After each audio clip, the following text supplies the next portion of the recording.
Hello students, आज की class में हम बाकी का जो पोर्शन था क्लास 7th का चैप्टर नंबर 8 का उसको कवर अप करेंगे। So let's get started. Now wind currents are generated due to, जो विंड करंट्स होते हैं उसके दो रीजन होते हैं होने के। क्या होते हैं? एक तो होता है uneven heating between the equator and the poles. ठीक है, नाउ इसका मतलब क्या होता है? आपको पता होता है कि अर्थ में दो पार्ट होते हैं। अब मान लो कि जैसे ये अर्थ है, ठीक है, तो ये जो है वो होती है इक्वेटर और ये होता है नॉर्थ पोल, ये वाला, और ये होता है साउथ पोल। ठीक है, तो region close to the equator get maximum heat from the sun, okay, and air gets warm.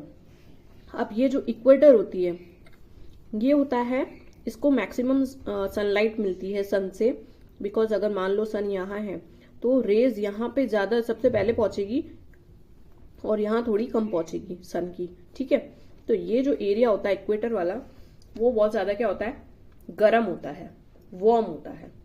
The warm air rises and the cooler air from the regions in the 0 से 30 degree latitude belt on either side of the equator moves in. Okay, these winds blow from the north and the south towards the equator. At the poles, the air is colder than that at the latitude about 60 degrees Celsius. क्या होता है? यहाँ की गर्म हवा, हमने पहले ही बताया था कि जो वार्म एयर होती है वो ऊपर की तरफ उठती है, तो यहाँ से जो एयर होगी वो वार्म होती है, ऊपर की तरफ उठेगी, और जो कोल्डर विंड्स होती है from the both from the north pole and the south pole, वो कहाँ आएगी? इक्वेटर की तरफ आएगी इसकी जगह लेने के लिए। ये तो ऊपर, यहाँ की हवा तो ऊपर चली गई, फिर यहाँ जो एम्प्टी स्पेस बनी यहाँ पे कौन आएगा?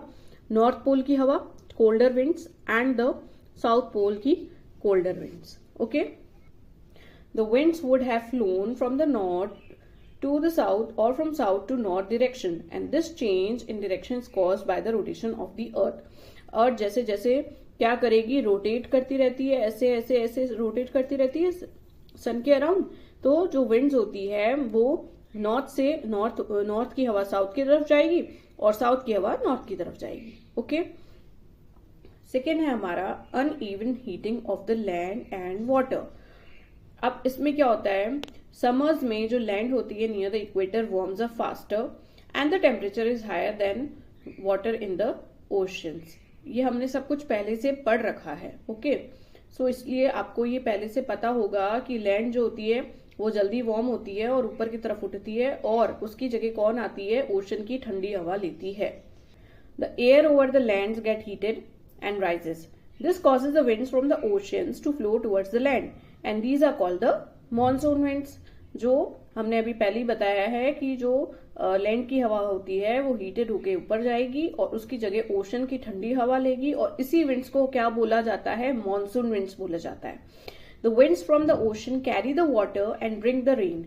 ओशन से जो हवा आती है उसके अंदर क्या होती है? नमी होती है, पानी होता है, मॉइस्चर होता है, और उसी हवा को मॉनसून विंड्स कहते हैं। क्यों कहते हैं? क्योंकि ये जो विंड्स होती है वो बारिश लेके आती है।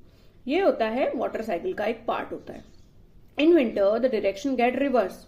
ये तो अभी तक हमारी समझ की बात हो गई। विंटर में क्या होता है कि जस्ट जो डायरेक्शन है वो उल्टा हो जाता है। ठीक है, winds flows from the land to the ocean. Winter में जो हवा होती है, ऑब्वियसली विंटर्स में क्या होगा? जो लैंड की हवा होगी वो कोल्ड हो जाएगी। तो अब क्या होगा? जो विंड होगी वो लैंड से ओशन की तरफ जाएगी।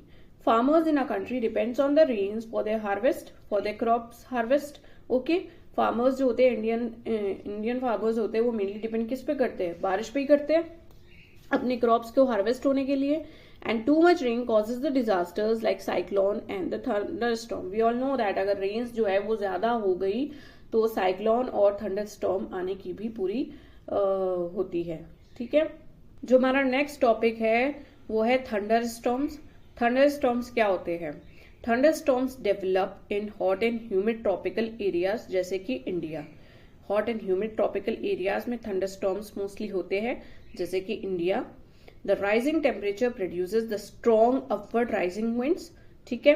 जितना ज्यादा गर्म हवा होगी वो क्या होगी, ऊपर की तरफ जाएगी, which carry the water droplet upward, इससे वाटर ड्रॉपलेट भी ऊपर जाएगा, पानी की बूंदे ऊपर जाएगी, where they freeze and fall down again, वहां जाके वो ऊपर जाकर के पानी की बूंदे फ्रीज हो जाती है और फिर वापस से फॉल डाउन होती है, नीचे की तरफ गिरती है।